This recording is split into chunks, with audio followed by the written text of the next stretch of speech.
Assalamualaikum kawan-kawan semua, terutama rakan-rakan pendakwah lah. Nama saya Abdul Kadir Jafri. Saya duduk di Seremban. Saya seorang pesara polis dan umur saya 64 tahun. Saya ini hari kali pertama buat street dakwah di Taman Titi Wangsa lah. Satu tempat yang baru dan saya agak-agak memang teruja lah. Sebab saya sebelum ni memang aktif dengan Hidayah Center lah, tapi saya buat di street dakwah di Seremban lah, tidaklah mencabar sangat lah. Sini alhamdulillah namanya satu tempat yang mencabar dan saya teruja. Tapi itulah, jarak antara tempat saya Seremban ke sini agak jauh.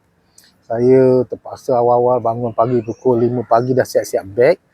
Pukul 6.20 kereta api berlepas. Saya berlepas daripada Senawang sampai ke stesen kereta api Bandar Tasik Selatan.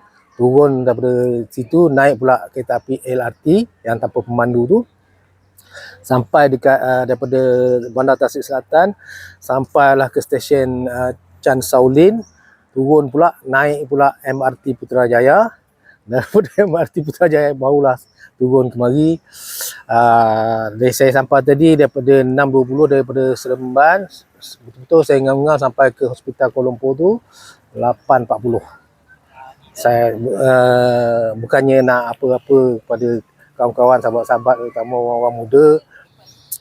Sebenarnya inilah orang kata tugas yang sebenarnya orang pilihan Tuhan jugalah.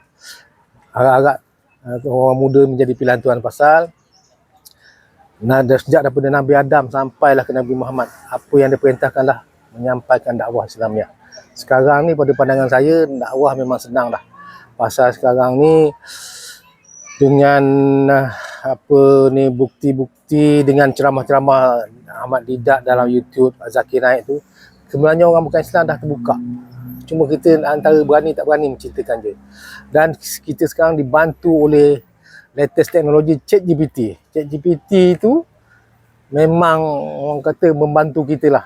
Sebab dia orang Kristian yang selalu tanya apa agama yang benar, dia jawab Islam. Islam. Maknanya kita itu saja betul-betul modal untuk nak berdakwah. Jadi kita tak ambil peluang macam ni agak rugilah. Terima kasih. Sama.